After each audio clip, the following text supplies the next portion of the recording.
আসসালামু আলাইকুম, সবাই কেমন আছেন? আজকে আমরা রুই মাছ এনেছে আমার ভাইয়ের বাজার থেকে। এখন আমার আম্মু কাটতেছে। আজকে রুই মাছের পেটের মধ্যে ডিম হয়েছে। আজকে আমরা রুই মাছের পেটি দিয়ে ডিম ভুনা করব।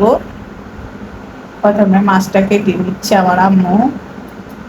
যে পুরা মাছটা কেটে নিয়েছে, মোট 2টা মাছ এনেছে বড় বড়।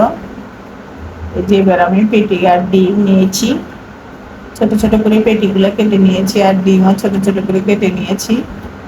বড় 2টা ডিম হয়েছে। এখন পেঁয়াজ, কাঁচামরিচ, টমেটো কেটে নিয়েছি। প্রথমে আমি তেলে করে বসিয়ে তেল গরম দিয়ে পেঁয়াজ কাঁচামরিচ দিয়ে দিলাম। পেঁয়াজ কাঁচামরিচগুলো হালকা ভেজে লবণ দিয়ে দিলাম।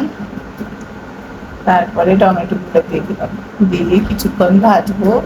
ভেজে রসুন বাটা দিলাম, হলুদ গুঁড়ো দিলাম, গুঁড়ামরিচ দিলাম, দিয়ে আর একটু ভাজবো। ভেজে এবার মাছগুলো দিয়ে দিলাম।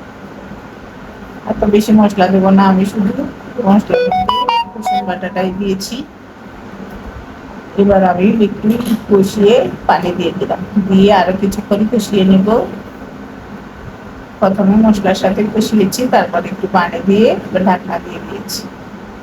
মাছটা অনেকটাই কষানো হয়ে গেছে। এখন আমি একটা একটা করে ডিম বসিয়ে দেব। এভাবে মাছটা কষিয়ে তারপর ডিম দিয়ে দিবেন, তাইলে খুব সুন্দর, খেতেও ভালো লাগে। মাছ কষানোর আগে ডিম দিবেন না, তাহলে কালারটা নষ্ট হয়ে যায়। আমাদের ডিম আর মাছ একসাথে রান্না করা হয়ে গেছে। এখন আমরা ধনেপাতা দিয়ে নামিয়ে নিচ্ছি। এভাবে রুই মাছের পেটি ডিম সহ ভুনা করলে খুব মজা হয়। আমি একটু খেয়ে দেখেছিলাম।